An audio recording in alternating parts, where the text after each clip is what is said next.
निज दल बिकल देखी कटी कसनी संग धनु हाथ लक्ष्मण चले क्रुद्ध होए नाई राम पद माथ। अपनी सेना को व्याकुल देखकर कमर में तरकस कसकर और हाथों में धनुष लेकर श्री रघुनाथ जी के चरणों में मस्तक नवाकर लक्ष्मण जी क्रोधित होकर चल पड़े।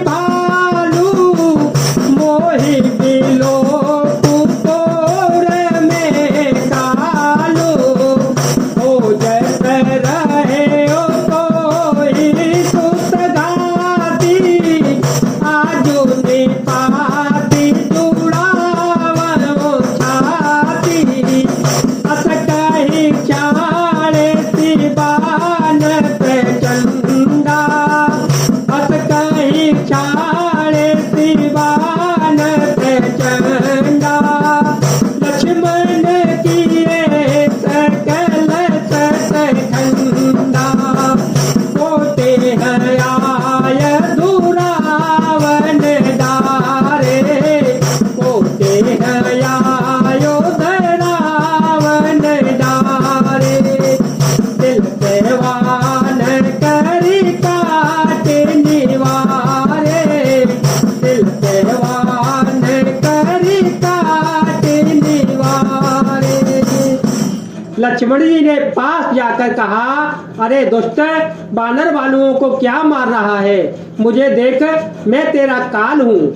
रावण ने कहा, अरे मेरे पुत्र के घातक, मैं तुझी को ढूंढ रहा था, आज तुझे मारकर अपनी छाती ठंडी करूंगा। ऐसा कहकर उसने प्रचंड बाण छोड़े। लक्ष्मण जी ने सबके सैकड़ों टुकड़े कर डाले। रावण ने करोड़ों अस्त्र शस्त्र चलाए। लक्ष्मण जी ने उनको तिल भर के लिए बराबर काट काट कर हटा दिया। उनने जरबान है तीन प्रहारा, चंदनो भंज सारथी मारा, सत सर मारे दस भाला, गिर जनु कवि सही जाला, उन सत सर मारा और माही, अरे उधर निकल सुधि कछु नाही, उठाते बल पुनि मूर्छा जागी, छाड़ी सी ब्रह्म दीनी जो सांगी। फिर अपने बाणों से उस पर प्रहार किया और उसके रथ को तोड़कर सारथी को मार डाला। रावण के 10 मस्तकों में से 100 बाण मारे। वे सिरों में ऐसे बैठ गए मानो पहाड़ के शिखरों में सर प्रवेश कर गया हो। फिर 100 बाण उसकी छाती में मारे, वह पृथ्वी पर गिर पड़ा, उसे कुछ भी होश न रहा। फिर मूर्छा छूटने पर वह प्रबल रावण उठा और उसने वह शक्ति चलाई जो ब्रह्मा जी ने उसे दी थी। तो ब्रह्म दत्त प्रचंड शक्ति अनंत और लागी सही, परयो वीर विकल उठाव 10 मुख अतुल बल महि मारई,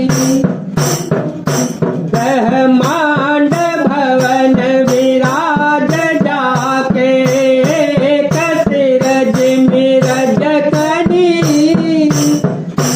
तेहि चह उठावन मूल रावण जान नहीं त्रिभुवन धनी। वह ब्रह्मा की दी हुई प्रचंड शक्ति लक्ष्मण जी की ठीक छाती में लगी। वीर लक्ष्मण जी व्याकुल होकर गिर पड़े। तब रावण उन्हें उठाने लगा और उसके अतुलित बल की महिमा क्यों ही रह गई, व्यर्थ हो गई, वह उन्हें उठा न सका।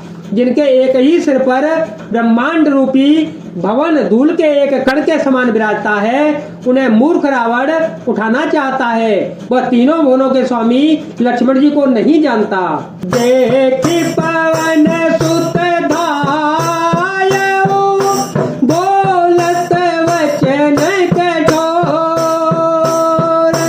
आवत कपि हन्यो तेहि, मुष्टि प्रहार पे घोर। यह देखकर पवन पुत्र हनुमान जी कठोर वचन बोलते हुए दौड़ पड़े।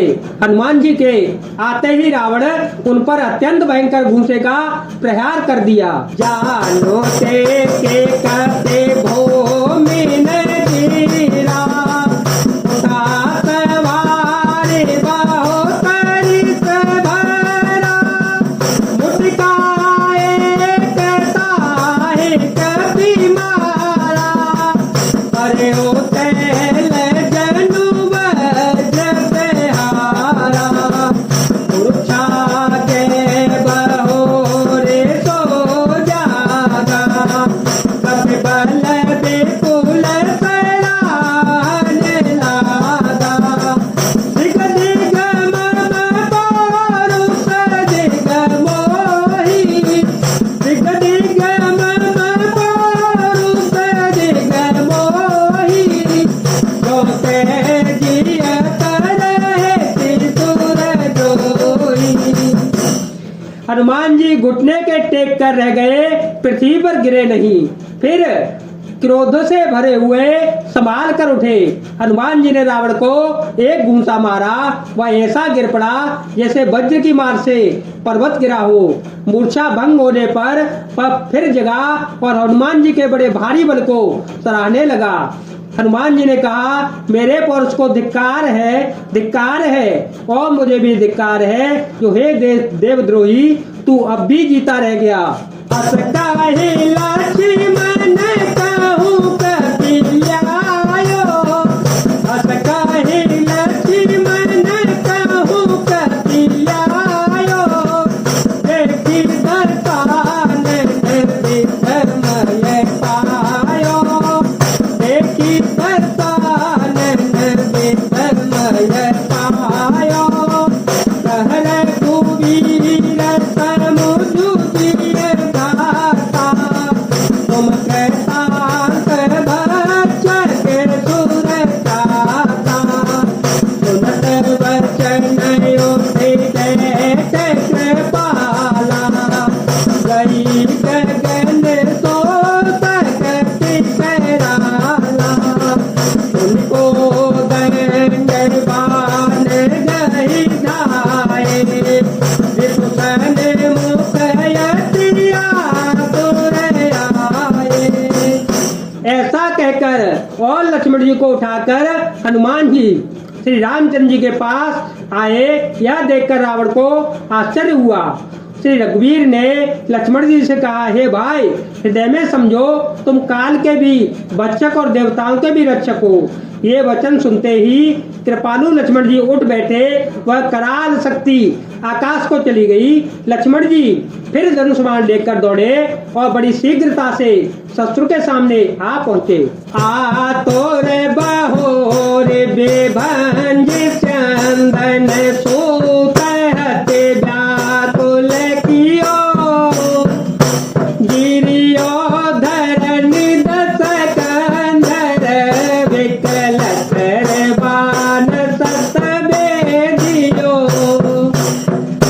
सारथी दोसर घाली रथ तेहि तुरत लंका ले गयो, रघुवीर बंधु प्रताप पुंज बहोरे प्रभु चरण नहीं।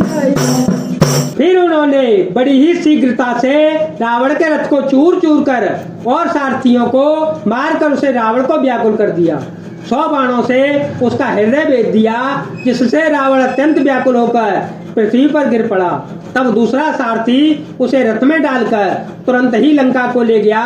प्रताप के समूह श्री रघुवीर जी के भाई लक्ष्मण जी ने फिर आकर प्रभु के चरणों में प्रणाम किया। ओहा दसानन जा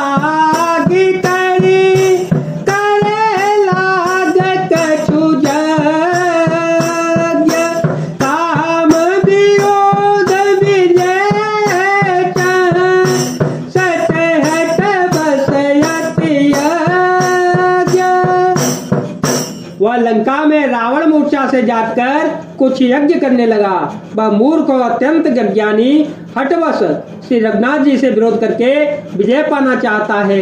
जय जय श्री राम, जय वीर हनुमान जी महाराज, जय भोलेनाथ, जय दीनानाथ, जय शिव शंकर।